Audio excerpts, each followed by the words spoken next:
আসসালামু আলাইকুম। এখন শুনবেন সংবাদ শিরোনাম। ইরানের অন্তত ৩০টি জ্বালানি স্থাপনা লক্ষ্য করে ইসরায়েলের বোমা বর্ষণ। জবাবে তেহরানের মিসাইল আঘাত এনেছে তেল আবিব, জেরুজালেম ও হাইফায়। রাতেও ফিলিং স্টেশনগুলোয় দীর্ঘ লাইন। ঝিনাইদহে পাম্প কর্মচারীদের মারধরে যুবকের মৃত্যু। নাটোরে ১০,০০০ লিটার ডিজেল উদ্ধার। সংকটে দেশের পোল্ট্রি শিল্প, উৎপাদন খরচ তুলতে পারছেন না প্রান্তিক খামারিরা। পুঁজি হারিয়ে ঋণের জালে অনেকে। প্রতিকূলতা কাটিয়ে এগিয়ে যাচ্ছে বাংলাদেশের নারী। সহিংসতা রুখে দেওয়ার পাশাপাশি প্রয়োজন প্রথাগত দৃষ্টিভঙ্গির পরিবর্তন। এতক্ষণ শুনছিলেন সংবাদ শিরোনাম। এখন শুনবেন বিস্তারিত। ইরানের কমপক্ষে ৩০টি জ্বালানি স্থাপনা লক্ষ্য করে অভিযান চালিয়েছে ইসরায়েল।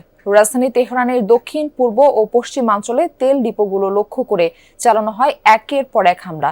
রাজধানী তেহরান সহ বেশ কয়েকটি এলাকায় রাতভর ব্যাপক বোমা বর্ষণ করে যুক্তরাষ্ট্র ও ইসরায়েল যৌথ বাহিনী। হামলায় তেহরানের মেহরাবাদ বিমানবন্দরে কুদস ফোর্সের অন্তত ১৬টি বিমান ক্ষতিগ্রস্ত হওয়ার প্রমাণ মিলেছে। এর মাঝে পুরোপুরি ধ্বংস হয়েছে বেশ কয়েকটি বিমান। বিস্ফোরণের আওয়াজ শোনা গেছে পার্শ্ববর্তী একবাতান এলাকাতেও। ক্ষতিগ্রস্ত হয়েছে সামরিক স্থাপনা সহ বেশ কয়েকটি গুরুত্বপূর্ণ অবকাঠামো। তেহরানে বোমা বিস্ফোরণ থেকে আগুন ধরে যায় একটি অ্যাম্বুলেন্সে। ওয়াশিংটন তেল আবিবের যৌথ অভিযানের জবাবে মধ্যপ্রাচ্যের বিভিন্ন স্থানে পাল্টা হামলা চালিয়ে যাচ্ছে ইরান। ইসরায়েলের হাইফাই তেল শোধনাগারে হামলা চালিয়েছে দেশটি। মিসাইল ছুড়েছে তেল আবিব আর জেরুজালেমেও। উপসাগরীয় দেশ কাতার, সৌদি আরব ও সংযুক্ত আরব আমিরাতের অভিযোগ, দুঃখ প্রকাশের পরও তাদের ভূখণ্ডে হামলা চালিয়েছে ইরান। কাতারের দাবি, ইরানের ছোড়া ১২টি ব্যালিস্টিক ও ক্রুজ মিসাইল প্রবেশ করেছে তাদের ভূখণ্ডে। ২টি মিসাইল পানিতে এবং ২টি জনশূন্য এলাকায় পড়েছে। বাকিগুলো ধ্বংস করেছে তারা। ১৫টি ড্রোন ঠেকানোর দাবি করেছে সৌদি আরব। একাধিক হামলা হয়েছে ইরাকে। ইরবিল আন্তর্জাতিক বিমানবন্দরে মিসাইলের আঘাতে নিহত হয়েছেন এক নিরাপত্তা কর্মী, আহত হয়েছে একজন। ইরাকের সুলাইমানিয়ায় টার্গেট করা হয়েছে একটি কুর্দি ঘাঁটি। একজনের প্রাণহানি ও ২জন আহত হয়েছে সেখানে। ইরাকের কুর্দি অধ্যুষিত উত্তরাঞ্চলে নিরাপত্তা বাহিনী পেশমার্গের ঘাঁটিতে হয়েছে হামলা। ইরানের হামলার জন্য চড়া মূল্য দিতে হবে মার্কিন প্রেসিডেন্ট ডোনাল্ড ট্রাম্পকে, এমন হুঁশিয়ারি দিয়েছেন ইরানের ন্যাশনাল সিকিউরিটি কাউন্সিলের সেক্রেটারি আলী লারিজানি। কুয়েতে যুক্তরাষ্ট্রের বিমান ঘাঁটিতে ইরানের হামলায় নিহত ৬ মার্কিন সেনার মরদেহ গ্রহণ করেছেন প্রেসিডেন্ট ডোনাল্ড ট্রাম্প। শনিবার ডেলাওয়ারের ডোভার এয়ার ফোর্স বেসে আনুষ্ঠানিকভাবে গ্রহণ করা হয় সেনাদের মরদেহ। মার্কিন প্রেসিডেন্টের সাথে উপস্থিত ছিলেন first lady Melania Trump, vice president JD Vance ও যুদ্ধমন্ত্রী পিট হেগসেথ। সেনাদের প্রতি শ্রদ্ধা জানাতে নীরবতা পালন করেন প্রেসিডেন্ট ও বাকিরা।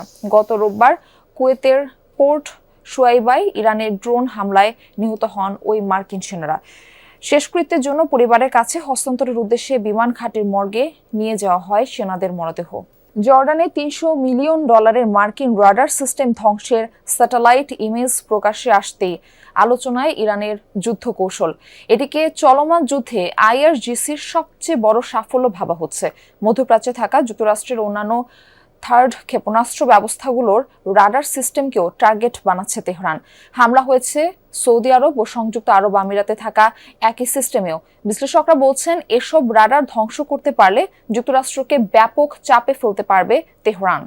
বর্তমান বিশ্বের সবচেয়ে সামরিক শক্তিধর দেশগুলোর মধ্যে অন্যতম ইসরায়েল যুক্তরাষ্ট্র। মধ্যপ্রাচ্যের পরাশক্তি হলেও ইরান এই দুই দেশের চেয়ে ঢের পিছিয়ে, আর তাই যুদ্ধে টিকে থাকতে নানা কৌশলী পদক্ষেপ নিচ্ছে দেশটি। মধ্যপ্রাচ্য জুড়ে থাকা মার্কিন প্রতিরক্ষা বলয় ভাঙতে ইরানের লক্ষ্য ক্ষেপণাস্ত্র ব্যবস্থা থার্ডের রাডার সিস্টেম।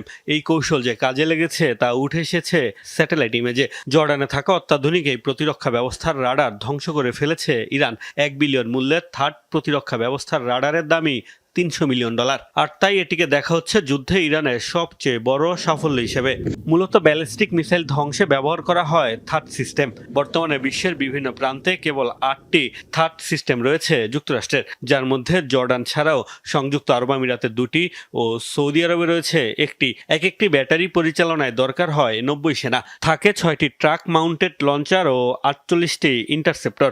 লকহিড মার্টিনের তৈরি থার্ড সিস্টেমের প্রতিটি ইন্টারসেপ্টর মিসাইল তৈরিতে ব্যয় $13 মিলিয়ন। জর্ডান ছাড়াও মধ্যপ্রাচ্যের অন্যান্য দেশগুলোতে থাকা থার্ড সিস্টেমের রাডার ধ্বংসের চেষ্টা চালিয়েছে ইরান। CNN-এর এক বিশ্লেষণে দেখা গেছে সংযুক্ত আরব আমিরাতের 2টি স্থানে একই ধরনের রাডার লক্ষ্য করে ইরান ক্ষেপণাস্ত্র ছুড়েছে। এতে রাডার ক্ষতিগ্রস্ত হয়েছে কিনা সেটি অবশ্য স্পষ্ট নয়। পাশাপাশি সৌদি আরবের প্রিন্স সুলতান বিমান ঘাঁটিতেও থার্ড সিস্টেমের রাডারে হামলা চালিয়েছে তেহরান। এমনিতেই ইরানের মুহুর্মুহু ব্যালিস্টিক ক্ষেপণাস্ত্র ও ড্রোন হামলা ঠেকাতে গিয়ে পরীক্ষার মুখে পড়েছে যুক্তরাষ্ট্রের প্রতিরক্ষা ব্যবস্থা। বিশ্লেষকরা বলছেন, আলোচিত এই থার্ড সিস্টেমের রাডার ধ্বংস হলে মার্কিনীদের ওপর চাপ ব্যাপক বাড়বে। এটিকে তাই চলমান যুদ্ধে ইরানের সবচেয়ে বড় সাফল্য আখ্যা দেওয়া হচ্ছে। বাড়তি চাহিদার কারণে তেল ফুরিয়ে যাওয়ায় রাতে বন্ধ ছিল রাজধানীর বেশিরভাগ পাম্পগুলো। যেগুলো খোলা ছিল সেগুলোতে ছিল যানবাহনের দীর্ঘ সারি। জ্বালানি তেল পেতে অপেক্ষা করতে হয় ঘন্টার পর ঘন্টা। সরকার তেলের ব্যাপারে আশ্বস্ত করলেও যান চালকরা তাতে আস্থা রাখতে পারছেন না। বেশি বিপাকে পড়েছেন মোটরসাইকেল ভিত্তিক রাইড শেয়ার চালকেরা। বলছেন, তেল সংগ্রহ করতে কেটে যাচ্ছে লম্বা সময়। ঝিনাইদহে পেট্রোল পাম্পে তেল নেয়াকে কেন্দ্র করে বাকবিতণ্ডার জেরে পিটুনিতে এক যুবক নিহত হয়েছে। শনিবার সন্ধ্যায় শহরের কেন্দ্রীয় বাস টার্মিনাল এলাকার তাজ ফিলিং স্টেশনে এই ঘটনা ঘটে। পুলিশ জানায়, সন্ধ্যায় বোতলে করে তেল নিতে আসেন নীরব হোসেন। এ সময় বোতলে তেল দিতে অপারগতা প্রকাশ করে পাম্পের কর্মচারীরা। পরে নীরব হোসেন পাশের পাম্পে চলে যায়। ফেরার পথে তাজ ফিলিং স্টেশনে অন্য একজনকে বোতলে তেল দেওয়া দেখে প্রতিবাদ করলে পাম্পের কর্মচারীদের সাথে তার বাকবিতণ্ডা হয়। এক পর্যায়ে লাঠি দিয়ে নীরবকে পিটিয়ে গুরুতর আহত করে কর্মচারীরা। পরে তাকে উদ্ধার করে হাসপাতালে নিলে চিকিৎসক নীরবকে মৃত ঘোষণা করে। এই ঘটনায় পাম্পের 3 কর্মচারীকে আটক করেছে র্যাব। দেশে প্রায় 50,000 কোটি টাকার পোল্ট্রি শিল্পে অস্তিত্ব সংকটে পড়েছেন প্রান্তিক খামারিরা। উৎপাদন খরচের তুলনায় কম দামে ডিম ও মুরগি বিক্রি করতে বাধ্য হওয়ায় অনেকেই পুঁজি হারিয়ে ঋণের জালে জড়াচ্ছেন। কেউ কেউ খামার বন্ধ করে পেশা বদল করেছেন, কেউ বা আবার টিকে থাকার লড়াই চালিয়ে যাচ্ছেন বিপুল ঋণের বোঝা নিয়ে। খামার ভর্তি শত শত মুরগি, ডিমের উৎপাদনও স্বাভাবিক। যে কোনো খামারের জন্য এক স্বপ্নের মতো ব্যাপার। তবে 2 খামারে মোট 20,000 মুরগি থাকার পরও মন ভালো নেই টাঙ্গাইলের ভুয়াপুরের এই খামারের। ব্যবসার অভিজ্ঞতা 2 যুগের হলেও ঋণের বোঝায় রীতিমতো জর্জরিত তিনি। বাল্যবিয়ের শিকল ভেঙে কেউ হাতে তুলে নিচ্ছে বই, আবার কেউ প্রতিকূলতা পেরিয়ে গড়ে তুলছে নিজের কর্মসংস্থানের পথ।